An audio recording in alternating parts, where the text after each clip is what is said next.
आणि एक महत्त्वाची अपडेट आता समोर येते। शिवराज राक्षेला 3 वर्ष निलंबित करण्यात आलं, तर महेंद्र गायकवाडला देखील 3 वर्षांसाठी निलंबित केलं असल्याची माहिती रामदास तडस यांनी दिलेली आहे। रामदास तडस हे राज्य कुस्तीगीर परिषदेचे अध्यक्ष आहेत आणि या संपूर्ण गोंधळाच्या संदर्भात सगळ्यात महत्त्वाची अपडेट आपल्यापर्यंत पोहोचते ती म्हणजे आता शिवराज राक्षेला 3 वर्षांसाठी निलंबित करण्यात आल्याची महत्त्वाची बातमी समोर येते आहे। तर महेंद्र गायकवाडला देखील 3 वर्षांसाठी निलंबित करण्यात आलं।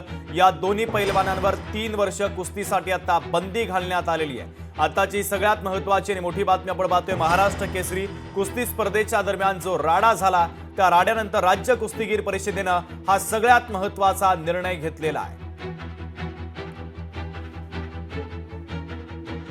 आपले प्रतिनिधी संतोष आवारे आपल्याला या बातमीच्या संदर्भातले अधिकचे अपडेट देतात। संतोष, शिवराज राक्षेवर कारवाई करण्यात आली आहे।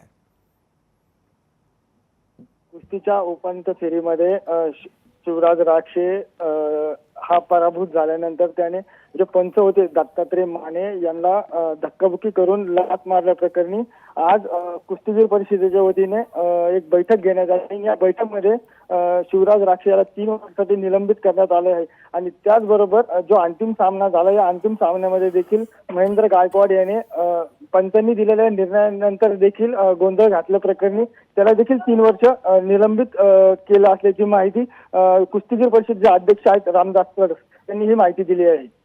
अगदी संतोष, महत्त्वाचे अपडेट या बातमीच्या संदर्भात पोहोचवलेले आहेत। तुर्तास धन्यवाद।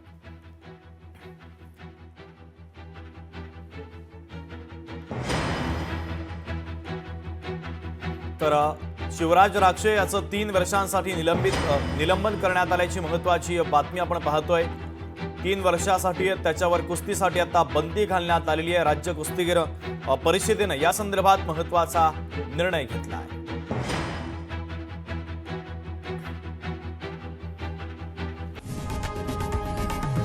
लोकशाही मराठी ऐका, पहा, जागरूक रहा।